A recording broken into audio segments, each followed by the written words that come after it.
and this is the one we've been waiting for. This is the one I told you to skip iPhone 8 for. This is the one that represents the future of Apple smartphones. This is iPhone 10. And while it doesn't say X anywhere on the front of the box, people are pretty much always going to call this one the X. I've just accepted that.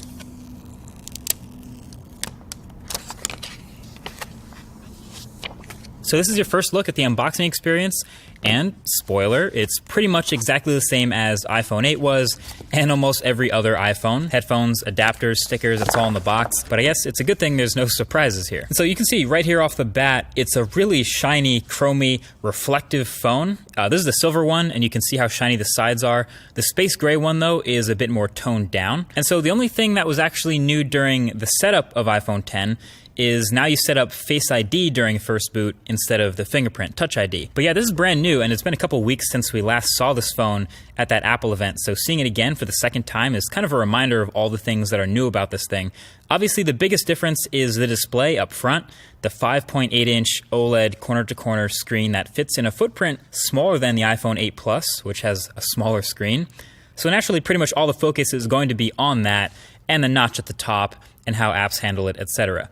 And I can tell you that aside from all the incompatible apps I've come across that are going to have to get updated, my experience with the display panel itself have been pretty decent so far. It's bright, it's contrasty, well calibrated, definitely not oversaturated like some OLEDs can be. And just handling and playing with this phone in the studio here for the first time, it's answered some immediate questions that I had about it from the last video. So first of all, since there's no home button, obviously, you have that swipe up gesture to go home, but we were wondering, how do you take a screenshot?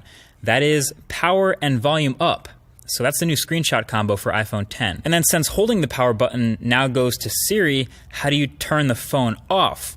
Well, it's going to be long pressing the power button and volume up key. And that'll get you to see that power off menu. So those are two new key combos to memorize there. And then of course I was reminded of how many gestures there are now to memorize. Obviously when you get rid of a button, there's a whole bunch of swiping and gestures to replace it. So there's the multitasking and app switching motions, which are pretty similar but both kind of useful in their own way.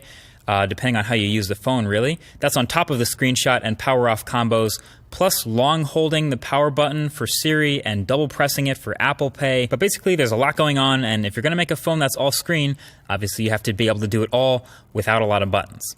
Anyway, one of the biggest differences between iPhone 8 and iPhone 10 is the new front-facing camera suite up at the top in that notch. The IR blaster, the depth sensor, etc. And all that enables a couple of new things with this phone. Number one is obviously Face ID. The setup, like you saw, was pretty quick and painless, and it's been working pretty well since then for unlocking my phone.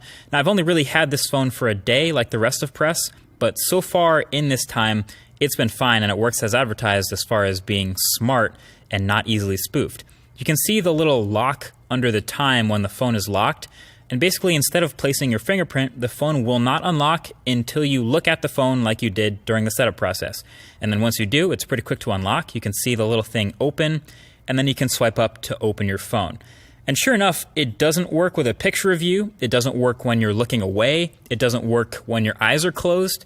It just basically waits until it sees what it saw during that setup process, and then it's good to go. So no, your girl can't unlock your phone while you're asleep with your eyes closed, for those of you who are wondering that. I do have some further thoughts on this Face ID versus Touch ID though, so stay tuned for that in an upcoming video. And I do want to see if I can fool it with identical twins maybe, just out of